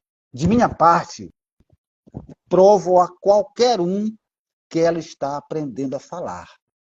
Embora ache que, no fundo, eu é que estou aprendendo a latir. Beleza. Beleza. Meus queridos, nós estamos chegando ao final da nossa live, viu? Eu gostei imenso da participação de vocês. Tem sido muito legal voltar com Poesia na Boca da Noite, com poetas muito diferenciados e, assim, alguns que eu já tenho alguma intimidade com a obra, como é o caso da Nívia Maria Vasconcelos, outros que eu estou conhecendo, como é o caso do Fernando Abreu, da Camille Barros, entendeu? Então é muito boa essa troca, né? Eu espero que vocês mantenham uma sintonia fraterna e poética, que troquem livros, que, né? A ideia Sem dúvida alguma. Sim. Eu já segui o Fernando Abreu aí no Instagram, ele já me seguiu de volta, já estamos em conexão. Pois bem. Vamos trocar Espero umas que, figurinhas. na medida do possível, que vocês assistam também as outras lives com os outros companheiros que estarão conosco aqui. Sim. Eu peço que vocês, cada um, separe mais um poema, façam as considerações finais. E eu vou encerrar com um poema meu, já que você falou tanto em gato e falou também em cachorro. Eu gosto muito de cavalos. Então eu tinha uma égua chamada Guinevere, que passou a ser Guinevere porque o meu vaqueiro pronunciava Guinevere. Ela morreu e no dia que ela morreu eu fiz um poema para ela. Então eu vou terminar com um epitáfio que eu fiz para Guinevere, uma égua de olhos azuis. Mas agora é a vez de vocês, cada um dizer um poema e fazer suas considerações finais, por favor. Bom, eu queria agradecer tamanho. Quando eu recebi a ligação, fiquei feliz da vida. Gosto muito de conversar sobre poesia, de falar poesia, de ouvir poesia. Costumo dizer que a única coerência que eu carrego em minha vida é a poesia, porque o resto tudo muda. A poesia é a única constância. E é o que me deu identidade, né? Antes de qualquer coisa, até minha profissão de professora. Antes disso, eu já tinha uma identidade de poeta que demarcou para sempre o meu ser no mundo, né? E toda a minha vida é mutante. E a poesia é o ponto de conexão do meu eu. Então, eu diria que é a minha essencialidade, né? Até registrei aqui através do nome Poieses, porque, de fato, a poesia levou a uma melhora a mim enquanto pessoa, enquanto ser no mundo, sabe? A capacidade de eu conversar, de eu dialogar, de eu fazer amigos, de eu me colocar, né? De eu dominar um repertório. A poesia me fez conhecer filosofia, me fez conhecer história, me fez conhecer geografia, me fez conhecer o ser humano, né? Então, muito obrigada por esse convite. E é um prazer também estar aqui depois de 20 anos, né, conversando no Poesia da Boca da Noite, de novo. E conhecer o Fernando, que é um poeta que conheci esta semana quando fui lê-lo e já o admiro e vou atrás realmente de sua obra. Bom, vamos lá. O poema é pecúlio e diz: dizem mais de mim meus dentes do que dizem meus cabelos ou pés.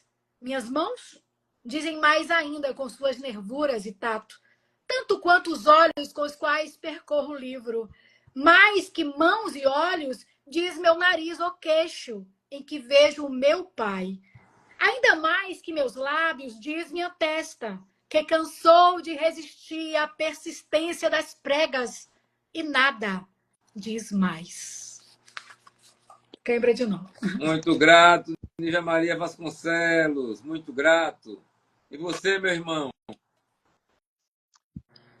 Eu sou todo agradecimentos, toda gratidão. Há muito tempo não participava de uma conversa desse tipo e não imaginei que fosse algo tão estimulante assim como foi conhecer a Nívia, me aproximar mais de você, conviver com as pessoas que estão assistindo a gente. Quero, a partir daí, manter um contato maior com a Nívia também, a gente trocar umas impressões, porque a gente precisa, isso faz muito bem, isso é um alimento muito grande. Por exemplo, eu sou jornalista, trabalho no serviço público como assessor de imprensa, passo o dia envolvido com outras coisas, mas eu sempre ando com um livro de poesia, eu dou na minha mochila, como se fosse um amuleto. Normalmente eu nem tenho tempo de abrir. Eu digo, eu vou levar para o trabalho, porque de repente sobra ali uma meia hora. Quase nunca acontece isso, mas eu sei que o livro está lá. Então, são amuletos, são coisas que deixam a gente ligado no que a gente faz. A gente precisa desses objetos mágicos. E um momento como esse tem a sua magia também.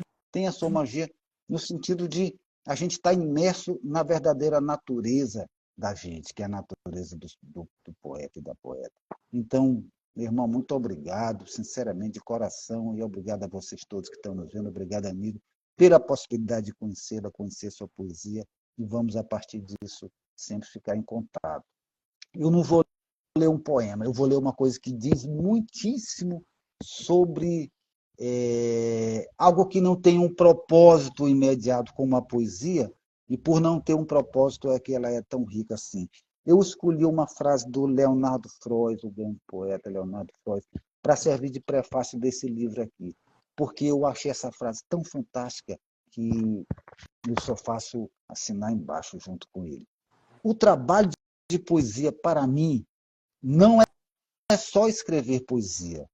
Eu quero me transformar em gente. Eu quero ser uma pessoa que não tenha queixas a seu próprio respeito. E isso é um trabalho que leva uma vida inteira.